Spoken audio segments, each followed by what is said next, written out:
Alhamdulillah allazi hadana li hadza wa ma kunna linahtadiya laula an hadanallah. Asyhadu an la ilaha illallah wahdahu la syarikalah wa asyhadu anna Muhammadan abduhu wa rasuluh la nabiyya ba'dah. Allahumma fassalli wa sallim wa barik ala Muhammad wa ala alihi wa sahbihi ajma'in. Usikum wa iyaya ittaqullaha haqqa tuqatih wa la tamutunna illa wa antum muslimun. Fasma'u qala Allah ta'ala fil Qur'anil Karim. Na'udzu billahi minasy syaithanir rajim. Bismillahirrahmanirrahim. Innal ladzina yaktumuna ma anzalallahu minal kitab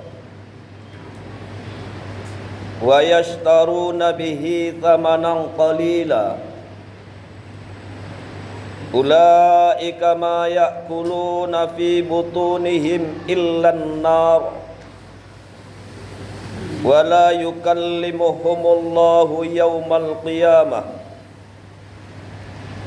wa la yuzakkihim wa lahum azabun alim. Sadaqallahul azim. Kaum muslimin sidang jamaah Jumat yang berbahagia,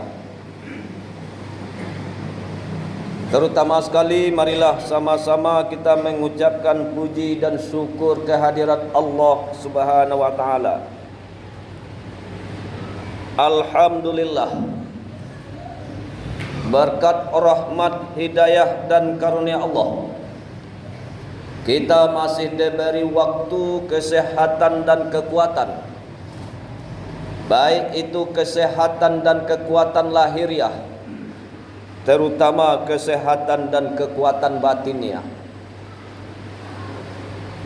Mudah-mudahan kekuatan dan kesehatan yang masih diberikan Allah kepada kita bisa kita manfaatkan dengan sebaik-baiknya. Salawat dan salam tak lupa kita sampaikan untuk junjungan kita Nabi besar Muhammad sallallahu alaihi wasallam. Kaum muslimin sidang jamaah Jumat yang berbahagia, judul khutbah kita adalah menyembunyikan kebenaran.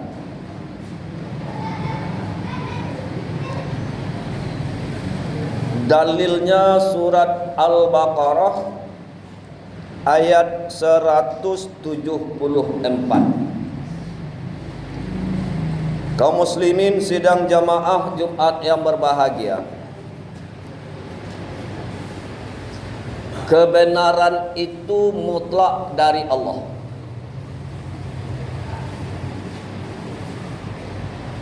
Betapa dan berapapun kita akan menutupi sebuah kebenaran, lambat laun kebenaran itu akan terungkap. Berapapun rapinya kita menutupi kebenaran itu, ditutupi dengan kebohongan, ditutupi dengan kedustaan, bahkan lebih dari itu, kebenaran itu ditutupi dengan kebohongan ditambah dengan fitnahan. Betapapun kita akan membungkus kebenaran dan berapapun banyaknya kita akan bersekongkol, bersepakat untuk menutupi kebenaran dengan kebohongan, yang pasti kebenaran itu akan terungkap dan terkemuka juga. Kenapa? Karena kebenaran itu mutlak dari Allah. Allah mempunyai sifat qadrat. Allah mempunyai sifat iradah. Allah mempunyai sifat ilmu. Allah mempunyai sifat basir. Dengan kehendak Allah, dengan kekuasaan Allah, kebenaran yang ditutupi itu akan terungkap juga. Itulah namanya kebenaran mutlak dari Allah.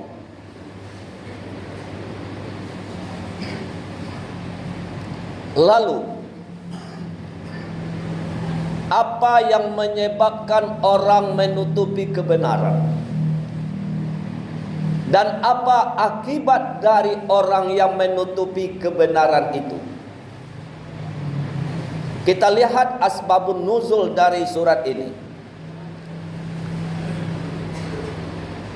Di Madinah itu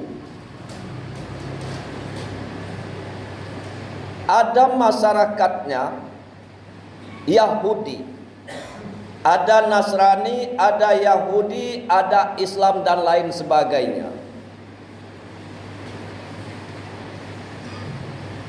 Di dalam kitab Taurat sudah dinyatakan oleh Allah, sudah tertera di dalam kitab Taurat itu bahwa akan datang seorang rasul dan nabi, yaitu Muhammad. Ciri-ciri atau tanda-tanda dari Nabi Muhammad ini 1, 2, 3 dan seterusnya.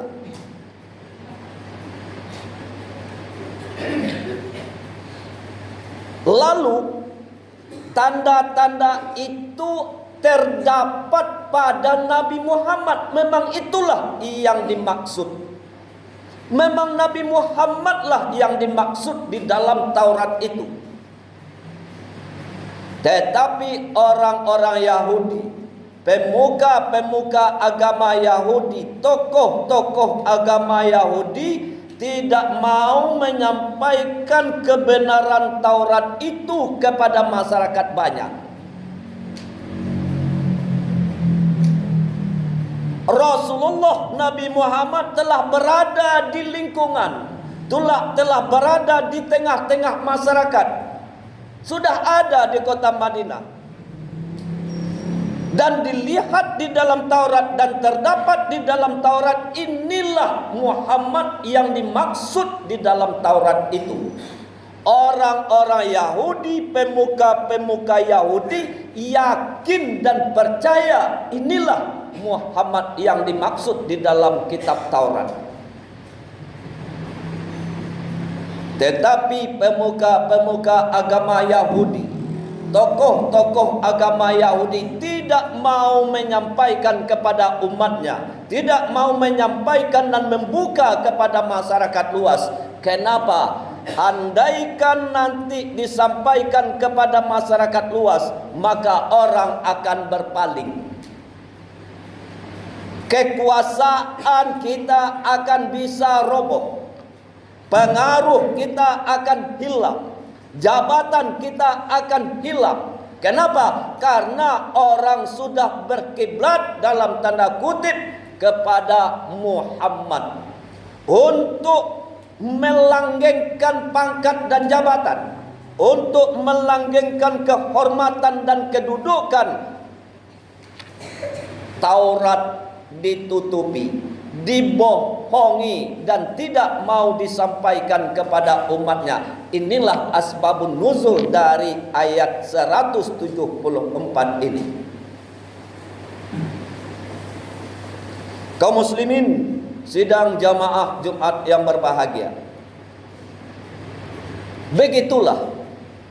Bahkan di dalam ayat disampaikan, wa yashtaruna bihi thamanan qalila, demi mempertahankan jabatan, untuk mendapatkan pangkat dan kedudukan, mereka tutupi kebenaran lalu mereka jual dengan harga yang murah.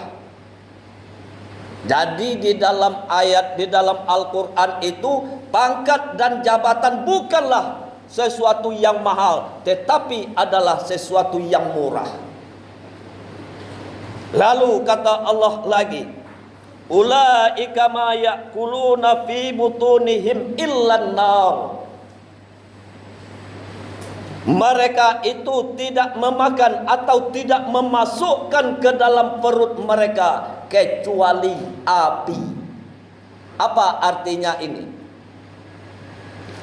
Ditutupi kebenaran dengan kebohongan, lalu kita mendapatkan pangkat dan jabatan, lalu kita mendapatkan uang dan harta kekayaan. Kata Allah, itu bagaikan orang memasukkan api ke dalam perutnya, hasil dari kebohongan itu. Bagaimana falsafah atau filsafat dari api? Api itu sifatnya panas. Panas bisa membakar. Oleh sebab itu kita perhatikan orang yang menutupi kebenaran dengan kebohongan, orang yang menutupi kebenaran dengan fitnahan, maka otaknya, maka pikirannya, maka hatinya akan terasa panas. Emosinya akan menggembara. Emosinya akan membakar. Oleh sebab itu, coba kita perhatikan. Awak takui. Kalau tabongka beko yang bana ko, awas. Kalau ada yang menyampaikan yang iko, awas. Kalau ada yang menyampaikan yang membuka yang kita tutupi iko, awas. Nyawa tantangannya. Itu apa? Akibat dari apa? Karena menutupi kebenaran, dan menutupi kebenaran itu sama dengan memakan atau memasukkan api ke dalam perut. Maka membaralah pikirannya, membaralah emosinya. Oleh sebab itu, pendusta-pendusta itu adalah orang-orang yang emosionalnya tinggi.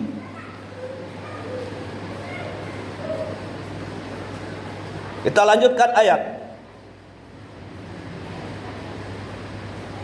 Wala yukallimuhumullahu yaumal qiyamah.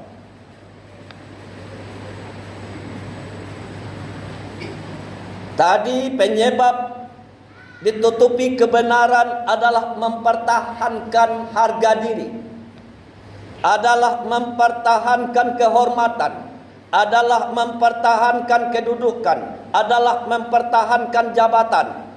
Lalu apa akibat dari orang-orang yang menutupi kebenaran itu? Kata Allah dalam Al-Quran, dan mereka itu tidak akan bisa bercakap-cakap dengan Allah di hari kiamat. Apa artinya? Allah tidak akan bercakap-cakap dengan orang pendusta. Allah tidak akan mengajak berbicara orang yang menutupi kebenaran itu. Bagaimanakah perasaan? Jangankan di hari kiamat, jangankan di padang mahsyar, kita di atas dunia ini saja. Tiba kawan-kawan mailang, tiba awak kawan mailang, tiba awak dicarinya alasan di kawan aden ado paralu sabanta. Disapo di kawannya malengah. Diajaknya basalam tangan dijawe tapi kapalonyo kamaripai. Ba'a perasaan di saat itu. Awak ado dianggap indah ado. Wujuduhu ka'adamihi, adanya dianggap tidak ada. Kita sebagai manusia biasa, tidak diacuhkan oleh orang, tidak diacuhkan oleh tetangga, tidak diacuhkan oleh teman sendiri. Maka di sanalah akan terasa diri kita. Apa penyebabnya? Karena orang tahu awak kopan butuh.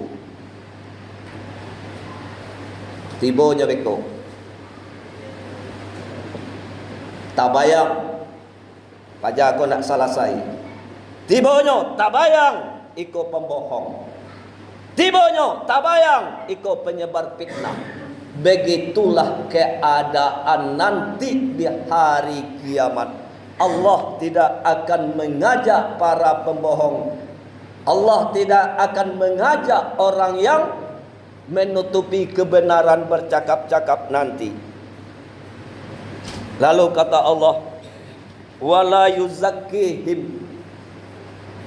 Orang yang menutupi kebenaran itu tidak akan disucikan oleh Allah.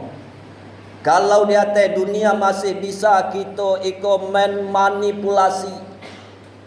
Lajaleh awak basalah, lajaleh awak membuat suatu korupsi, lajaleh awak membunuh, lajaleh awak membuat hal-hal yang bertentangan dengan hukum. Lalu diajukan ke pengadilan, kata orang pengadilan bukti tidak cukup, bukti tidak lengkap, bebas kita.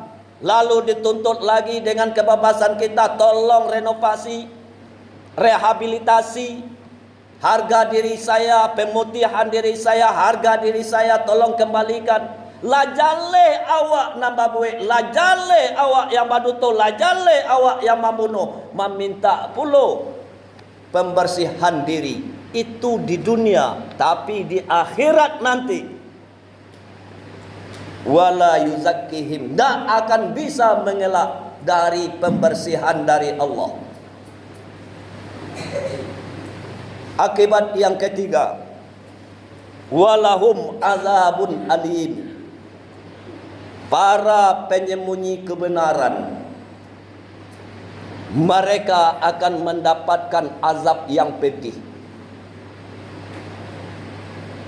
Jangankan di akhirat, kini saja ba'a orang-orang yang menyembunyikan kebenaran itu dihina, dilecehkan, di berbagai macam bahasa yang keluar. Itu adalah siksaan Allah. Siksaan Allah di atas dunia. Oleh sebab itu kaum muslimin yang berbahagia, kalau kita alun bisa menyampaikan kebenaran seminimal-minimalnya, terus dan berusahalah terus untuk berbuat yang benar. Bersikaplah terus untuk bersikap yang benar. Berkatalah terus untuk berkata yang benar. Kenapa? Karena di akhirat nanti seluruhnya akan dipertanggungjawabkan. Oleh sebab itu, bagi orang-orang yang suka menyembunyikan kebenaran, disembunyikan dengan kebohongan, disembunyikan dengan kedustaan, disembunyikan dengan fitnahan, yakinlah nanti bahwa di hari kiamat engkau tidak akan mendapat pertolongan Allah. Kamu tidak akan diajak oleh Allah berbicara, dan kamu akan mendapatkan azab yang pedih. Jangankan di akhirat, di dunia telah diperlihatkan oleh Allah. Begitulah orang-orang yang menyembunyikan kebenaran. Mudah-mudahan khutbah yang relatif pendek ini bermanfaat untuk khatib sendiri dan juga untuk kita semua. Fa'tabiru ya ulil absar la'allakum turhamun.